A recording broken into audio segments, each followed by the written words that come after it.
Bismillahirrahmanirrahim. Alhamdulillah. Alhamdulillahilladzi arsala rasulahu bil huda wa dinil haqq liyuzhirahu 'ala dini kulli walau karihal musyrikun. Asyhadu an la ilaha illallah wahdahu la syarika lah wa asyhadu anna Muhammadan abduhu wa rasuluh. Subhanaka la ilma lana illa ma 'allamtana innaka antal alimul hakim. Qala rabbi shrah li sadri wa yassir li amri wahlul 'uqdatam min lisani yafqahu qawli. Allahumma ajirna minan nar, Allahumma ajirna minan nar, Allahumma ajirna minan nar. Subhanallah wa salamu ala kalimat ikhlas. Ya ayuhan nas ittaqullah usikum wa iyaya bittaqullah faqad fazal muttaqin. Qala ta'ala fil kitabil karim billahi minasyaitonir rajim. Ya ayyuhalladzina amanu sabiru wa sabiru wa rabitu wa taqullaha la'allakum tuflihun. Sadaqallahul azim. Hormati pengurusi masjid, Bapak Imam, tuan-tuan Bilal, staf pimpinan masjid, ibu-ibu, bapak-bapak muslimat rahmatullah. Assalamualaikum warahmatullahi wabarakatuh. Pertama sekali kita merapatkan setinggi kesyukuran kepada Allah Subhanahu wa taala dengan segala nikmat yang dianugerahkan kepada kita di masa kehidupan, disihatkan daripada segala kesakitan, dilapangkan daripada segala kesibukan, diberikan kekuatan, taufik dan hidayah Allah Subhanahu wa taala, menghimpunkan kita pada malam hari ini bersama-sama kita menyempurnakan pada maghrib secara berjemaah. Kemudian kita duduk sebentar dalam satu majlis kuliah tazkirah ilmu yang pastinya akan mendapat rahmat daripada Allah Subhanahu wa taala. Dan mudah-mudahan pertemuan kita pada malam hari ini mengundang barakah Allah Subhanahu wa taala. Alhamdulillah, masih lagi diberikan kehidupan oleh Allah Subhanahu wa taala untuk kita meneruskan perjalanan hidup kita. Dan mudah-mudahan segala ibadat yang telah kita sempurnakan, amal baik yang telah kita usahakan diterima, dicatatkan di antara amal-amal soleh sebagai bekal bagi kita nanti untuk bertemu dengan Allah Subhanahu wa taala. Tuan-tuan, puan-puan yang disemangat Allah, malam ini kita bicarakan tentang amal-amal soleh yang boleh kita bawa, yang boleh kita usahakan suatu berada di dunia ini untuk juga menjadi sebagai bekalan kita bertemu dengan Allah Subhanahu wa taala. Sebab berkata Imam Al-Ghazali Hujjatul Islam rahmatullahi alaih, setiap manusia itu akan melalui 10 laluan. Dalam kehidupan kita ni kita akan melalui 10 laluan, bermula daripada alam laluan dunia sehinggalah menuju ke laluan akhirat Allah Subhanahu wa taala. Dan setiap laluan itu terlalu sukar. Dan memang Rasulullah pun pernah pesan kepada kita, setiap alam yang akan kita tempuh lebih sukar daripada alam yang sebelumnya. Dan setiap laluan itu boleh dipermudahkan dengan amalan-amalan soleh yang kita usahakan sewaktu diberikan kehidupan oleh Allah Subhanahu wa taala. Dan memang fitrah kehidupan manusia ini, kita nak laluan yang paling mudah sekali. Kalau boleh kita nak terus menuju ke syurga Allah Subhanahu wa taala tanpa berada di titian siratal mustaqim, tanpa berada di neraca mizan Allah Subhanahu wa taala, menuju terus ke syurga Allah Subhanahu wa taala. Bahkan dunia pun kalau boleh kita juga nak laluan yang paling mudah. Saya ambil contoh yang paling mudah. Dulu sebelum adanya lebuh raya, kalaulah kita nak ke Kuala Lumpur, kalau daripada tempat saya Simpang Bulai nak ke Kuala Lumpur, waktu tu tak ada lebuh raya, ikut jalanan Kuping, Kampung, Bido, Tapok, Sungkai, Keliribu, Panmalin.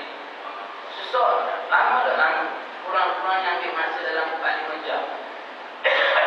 Sesak tu berhenti di mana? Sesak tu bila berada di Depot Lepok. Depot Lepok, tempat yang paling sesak, tempat Lepok. Dengan jalan berliku-likunya berhenti di situ. Mungkin 4 jam baru sampai Kuala Lumpur, 5 jam. Itu kalau Kuala Lumpur. Kalau Johor, daripada Ipoh nak ke Johor, kalau tak ada lebuh raya, berapa jam rasa-rasa? 6 jam ada? Lebih kot. 8 jam. Mahu? Mungkin 8 jam. Kemudian diberikan laluan yang mudah kepada kita.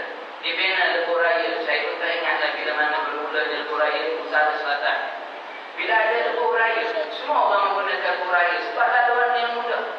Nak ke Kuala Lumpur mudah tak mudah. Pagi-pagi, petang boleh balik. 2 jam je Kuala Lumpur. Kemudian dimudahkan lagi walau waktu itu adanya bayaran tunai. Tak apa lah. Semua waktu itu bayaran tunai. Bila makin banyak kenderaan yang menggunakan lebuh raya dengan bayaran tunai, orang rumah pula susah pula. Ada pun susah nak bayar beratur dia. Kemudian itu dipermudahkan dengan buat apa? Touch and go. Kita nak mudah tak? Kita tak pakai laluan tunai dah. Kita pakai touch and go tu. Tuan-tuan beli tiket tu, saya pun beli tiket tu touch and go. Bila ada touch and go pun orang berumur je. Kalau boleh nak mudah lagi tak? Mudah lagi tak sekarang? Ubah apa? Smart tag. Touch and go ni kena kerja juga. Sampai tu kena turun tingkap, kena scan. Silat-silat dia jatuh bawah. Buat pula pintu kereta orang belakang. Orang marah ke? Walaupun mudah. Dimudahkan lagi dengan smart tag. Smart tag ni letak depan. Kita tak payah buat apa. Jalan je dia baca tu. Ya insing, masa haji, semarang, insing, naik kayu. Jalan tu. Mudah tak? Mudah. Dan orang rumah tu smart tag kadang tak boleh baca tu. Tak boleh scan. Rumah siapa orang minta paling banyak buka tu. Bagi mudah. Faham? Kita buka tu. Bukan kita bagi tu pukul 11 sampai pukul 5 bodoh. Faham? Kita bukan nak buka pukul 11 pukul 5 buka tu. Tu paling mudah. Faham kan? Dua kali kau borak. Kalau tak faham, tak tahu. Kita nak lagi mudah. Tak payah laluan tunai, tak payah touch and go, tak payah smart tag. Buka tu. Itu memang fitrah manusia yang paling mudah. Itu dunia. Kalau dunia kita nak laluan yang mudah, apakah lagi laluan menuju ke akhirat Allah Subhanahu Wa Taala? Itu kata Imam Al-Ghazali ada 10 laluan yang akan kita tempuh. Bermula dengan laluan yang pertama. Laluan yang pertama yang mana? Laluan menuju ke alam barzah Allah Subhanahu Wa Taala. Laluan menuju ke alam kuburan. Dan semua kita yang akan menuju ke alam barzah. Ada di sini yang tak menuju ke alam barzah? Ada? Mana ada? Bila aku tak bertohor kata orang arif 3 itu tak tetap dia kata menuju ke alam barzah. Dan bila berada di alam barzah ni kita nak laluan yang mudah. Mudah-mudahan alam barzah nanti akan mendatangkan cahaya kepada kita. Alam barzah kita tahu alam yang lebih gelap daripada alam dunia. Dan daripada bagi tahu dah, alam barzah itu lebih gelap daripada alam dunia. Kita alam dunia ni pun kalau dah digelapkan, suasana elektrik dipadamkan 3 minit, 10 minit telah kabut dah. Telah kabut. Itu dunia ni alam barzah. Memang kita nak kalau boleh ada cahaya dalam alam barzah kita. Kemudian sebabkan ada cahaya tak ada masalah yang kita bawa. Walaupun kita bukan pengarah KMB. Faham kan? Kalau dia pengarah KMB, siapa berani potong elektrik tu mereka? Tak faham. Sebab dia pengarah KMB. Tapi kalau dia tak bawa amal yang soleh, terang kubur dia. Belum pasti lagi. Kita yang bukan pengarah KMB tapi ada amal soleh yang kita bawa, terang kuburan. Mudah-mudahan terang. Diluaskan. Alam barzah kita seluas mata memandang, sejauh mata memandang. Ada orang tanya sejauh mata memandang ni macam mana?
mula dah sekarang dia pandai aktif. Macam mana dia boleh pandai? Kalau dulu dia bodoh, sekarang dia pandai. Dia aku nak kena lebih pada dia sikit. Itu boleh. Tapi jangan pula fikir kita dapat ilmu ni mesti ajaran sesat ni. Jangan begitu pula. Maknanya kalau dia boleh cari ilmu, kita pun boleh lebih pada dia. Itu boleh dalam bab yang sama. Yang kedua, hasad dengki dibenarkan dalam Islam. Orang yang ada harta, yang banyak harta, kemudian diinfakkan harta kepada jalan agama Allah Subhanahu Wa Taala, dia tak kira. Betul kita pun orang yang banyak harta, tapi mungkin berkira-kira untuk kita infakkan pada jalan agama Allah Subhanahu Wa Taala. Betul. Kalau dalam poket tuan-tuan ada 100 ringgit, 2 keping duit 50, lalu tabung tadi kubur dan 2 keping tak ada. Boleh 2 keping tak tabung? Kau 2 keping, tak ada. Kita amal dulu keping jalan kubur tadi tak kita dia. Nanti komperok dengan apa malam ini. Tenang ke dalam. Mungkin kita berkira-kira ada orang ni tak kira pun. Dia kubur je apa dalam poket dia kubur. Memang dia kaya dia sama dengan kita, tapi dia tak pernah berkira pun untuk agama Allah Subhanahu Wa Taala. Yang ni boleh letakkan hasad dengki. Selain pada itu tak boleh. Selain itu tak boleh. Tak boleh. Sebab bila ada hasad dengki, dia akan merosakkan ibadah kita dengan Allah Subhanahu Wa Taala. Itu yang kedua. Kemudian yang ketiga, jangan terpedaya dengan harta dunia. Jangan terpedaya dengan harta dunia. Bukan Nabi Allah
takdirkan kekayaan itu sebab Allah Ta'ala tak berikan semua yang kita inginkan dalam hidup kita. Yang Allah Ta'ala beri pada kita apa yang kita perlukan sahaja. Faham? Allah Ta'ala takkan beri semua yang kamu inginkan, tapi hanya yang Allah Ta'ala beri pada kamu apa yang kamu perlukan. Dan kita tak tahu pun apa keperluan kita, melainkan Allah Subhanahu Wa Ta'ala dia yang tahu apa keperluan kita. Sebab dia beri pada kita apa yang kita perlu. Saya tuan-tuan, bermula daripada saya menjadi suami pada isteri saya 205. Saya kahwin 205. Baru dia lagi kalah sangat pun. Belum jubli emas, jubli intan belum lagi. Oh, lebih kurang dalam 14 tahun. Bermula saat saya dinikahkan, sah je. Bila kata tak si sah. Waktu sah tu dalam hati saya mula doa untuk kahwin seorang lagi. Bermula pada saat saya nikah, lagan. Bermula pada saat saya nikah, saya doa nak kahwin dua ni mula pada saat 14 tahun dah. Sampai sekarang Allah Ta'ala tak bagi. Sebab bukan keperluan untuk kamu. Allah Ta'ala tak bagi. Sebab bukan keperluan untuk kamu.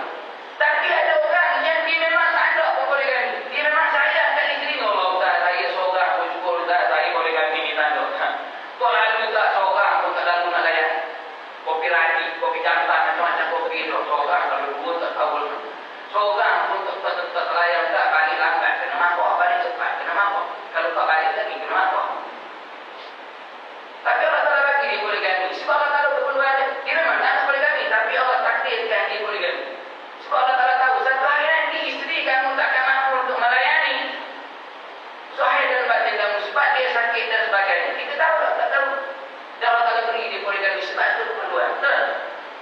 Sebab tuan-tuan tu keinginan tak nak boleh ganti. Mudah-mudahan dapat boleh ganti. Siapa yang tak mungkin tak dapat. Dan isteri dan yang mampu. Kalau itulah keperluan yang Allah Ta'ala berikan kepada kita, itulah yang terbaik pada kita. Kalau semua yang kita inginkan Allah Ta'ala bagi, mungkin kita takkan berada dalam majlis pada malam hari ini. Sebab sibuk dengan urusan dunia. Tak salah untuk jadi kaya. Jangan sampai kekayaan itu menyebabkan kita sombong dengan Allah Subhanahu Wa Ta'ala. Ada orang yang makin kaya sombong. Bila dapat kekuasaan, bila dapat harta, kedudukan, pangkat dan sebagainya, sombong dengan Allah Subhanahu Wa Ta'ala. Di zaman kita ni, sombong sangat manusia. Sombong sangat. Jangan sombong tuan-tuan. Saya baru je balik umrah. Bila saya balik umrah, saya dikejutkan sebab saya kalau di sekitar Ipoh, di sekitar Ipoh tu ada 2-3 masjid yang tamatkan pengajian saya. Tamat tu, Ipoh tak, bulan depan tak layan lagi di sini dah. Kenapa tak ngajar? Sebab datang puasa baru. Datang puasa masjid baru. Habis datang puasa baru tak boleh tahu kita tak nak letak ngajar sini. Saya nak tanya di masjid ni tu mereka punya. Walaupun kamu dapat masjid tu tak apalah. Kalau kamu nak masjid ambil, tetapi jangan sampai masjidkan tu dia. Jangan sampai buang. Semua kata tu menunjukkan sombong kita dengan dunia. Sombong. Lama mana sangat kita nak membuka dunia ni? Mungkin tahun, mungkin 2 tahun, mungkin 5 tahun. Lepas tu mungkin orang tak pilih, tapi jangan sombong. Sebab dunia ni sifat dia akan menyelonokkan kamu dan akan menipu kamu akhir. Al-Harfun takasur hatta zultumun maqabir. Kamu akan berlumba, memperbanyakkan itu sahajalah hidup kamu. Sampailah kamu masuk ke liang kubur. Itu yang ketiga. Maknanya jangan terperdaya dengan dunia. Yang ketiga. Kemudian yang keempat, sucikan hajat dengan keadaan yang paling sempurna. Hajat ni dua je, hajat kecil, hajat besar. Sucikan dengan dalam keadaan yang paling sempurna. Sebab kita dah baca sirah. Kita tahu dah Rasulullah pernah berjalan berhenti di antara 2 kuburan dan Nabi beritahu kepada sahabat, 2 mayat dalam alam barzakh ni sedang diseksa oleh malaikat Allah Subhanahu Wa Ta'ala. Sebab apa? Sebab dia tak bersih dalam bab qada hajat. Sama ada yang kecil maupun yang besar. Maknanya yang ini kena belajar. Yang ini kena belajar. Kita tahulah Rasulullah dah ajarlah pada kita tentang cara-cara untuk kita membersihkan diri kita dalam keadaan kita berhadas kecil ataupun berhadas besar. Sebab kalau tak lepas dalam bab itu, ibadah kita tidak akan diterima oleh Allah Subhanahu Wa Ta'ala. Saya pernah ingatkan pada tuan-tuan, ingat pada saya juga. Takut yang pertama, takut ibadah kita tak sah. Tak sah daripada sujud fardu ain kita lepas. Yang kedua, takutlah ibadah kita walaupun sah tidak diterima oleh Allah Subhanahu Wa Ta'ala. Dalam bab fardu ain lepas, tapi daripada sudut akidah, keyakinan, iman kita dengan Allah rosak batal. Hebat mana pun fardu ain, tapi bila akidah rosak, dia akan membatalkan ibadah kita dengan Allah Allah Subhanahu wa taala. Itu yang pertama, laluan yang pertama, laluan menuju ke alam barzakh Allah Subhanahu wa taala. Kemudian kita akan bergerak pula pada alam yang kedua. Laluan yang kedua ni laluan yang mana? Laluan yang kedua ni laluan untuk bertemu dengan malaikat Israel Allah Subhanahu wa taala. Itu laluan yang kedua, bertemu dengan malaikat Israel Allah Subhanahu wa taala. Dan semua kita yang akan bertemu dengan malaikat maut. Cuma mungkin pada waktu tu ada yang dinampakkan kepada kita wajah sebenar malaikat maut ni, waktu sakaratul maut. Ada yang tidak dinampakkan, tapi Nabi Ibrahim pernah minta pada Allah untuk tengok wajah sebenar malaikat maut, malaikat Israel Allah Subhanahu wa taala pada satu hari. Bila dia masuk dalam bilik ibadahnya, dia tengok ada seorang manusia duduk dalam bilik ibadah. Dan dia bagi salam, dijawab salam itu. Kemudian ditanya, siapakah kamu?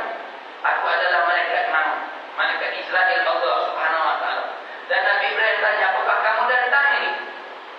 Diperintahkan oleh Allah untuk mencabut nyawaku ataupun sekadar ziarah?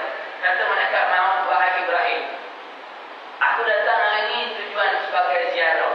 Ziarah Nabi Ibrahim, bukan Haji Ibrahim.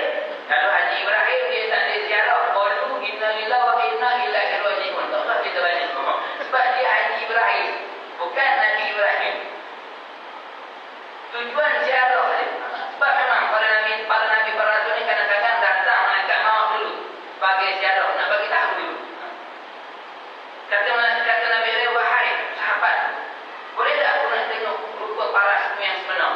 Kata malaikat maut, tak payahlah, bukan handsome mana pun, bukan handsome macam Fatah Amin, bukan handsome macam lain, tak payah tengok lah. Tapi Nabi Ibrahim berkata nak tengok ni. Kemudian kata malaikat maut, boleh kamu palingkan dulu wajahmu ke belakang. Bila aku minta kamu palingkan semula wajahmu ke hadapan tu, maka kamu paling. Kemudian duduklah Nabi Ibrahim, dia memalingkan belakang, memalingkan mukanya daripada malaikat maut. Bila kata malaikat maut, palingkan wajahmu, dia pusing-pusing, dia tengok, dia jatuh pingsan. Sebab tak sanggup melihat wajah sebenar malaikat maut Allah Subhanahu wa taala. Tapi tetap kita akan bertemu dengan malaikat maut. Dan malaikat maut ni bila dia datang pada kita, qalu inna lillahi wa inna ilaihi raji'un.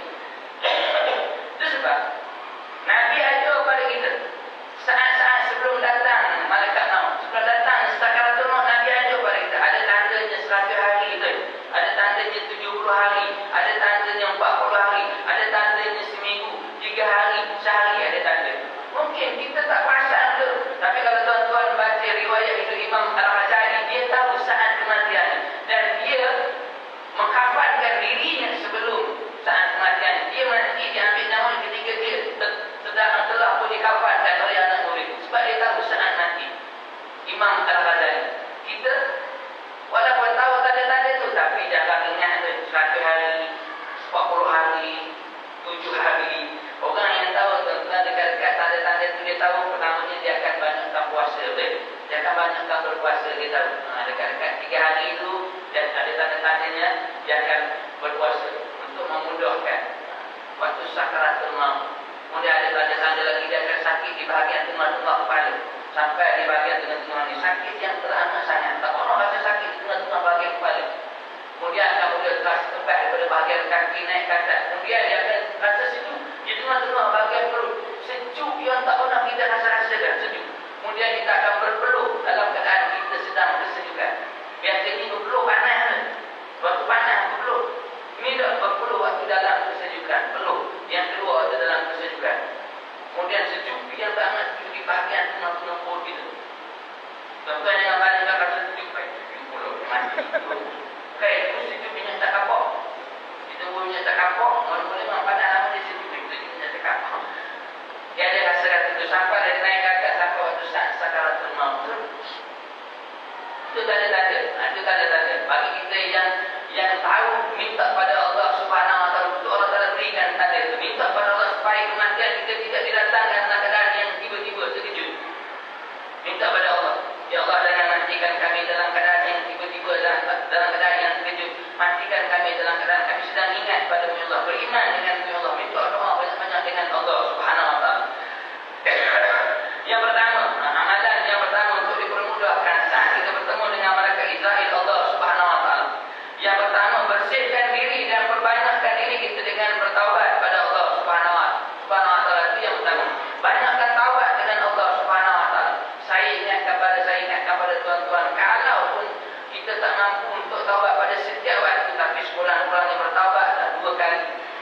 hari, siang sekali. Ingatkan dosa kita pada siang hari dan malam sekali. Ingatkan dosa kita pada malam hari. Sekurang-kurang taubat. Kalau orang mau, dia akan menggunakan setiap waktunya untuk bertaubat kepada Allah Subhanahu Wa Taala. Ada hari sufi, ada hari tasawuf, dia akan memperbanyakkan antara ibadahnya taubat. Malahan taubat ini diwajibkan dalam rutin harian. Kita mungkin tak mampu, tapi sekurang-kurangnya dalam sehari ada taubat kita dengan Allah Subhanahu Wa Taala. Untuk ingat dosa kita pada siang hari dan untuk ingat dosa kita pada malam hari. Itu yang pertama. Kemudian yang kedua, mengembirakan hati orang-orang mukmin. Ini memberikan pertolongan pada orang-orang mukmin. Orang yang satu agama dengan kita. Bahkan kalau dia lain agama pun, kalau boleh kita beri bantuan pada dia tak pun, tak salah pun. Bahkan kalau dia satu agama pada kita, jangan susahkan dia. Tapi kita zaman kita hari nak susahkan orang ni. Bila sebut Islam, Islam akan disusah. Disusahkan Islam akan ditekan. Islam akan diberikan macam-macam tekanan dan sebagainya. Itu kita terbelah zaman kita ni. Tuan-tuan tahu tak suasana hari bagaimana agama Allah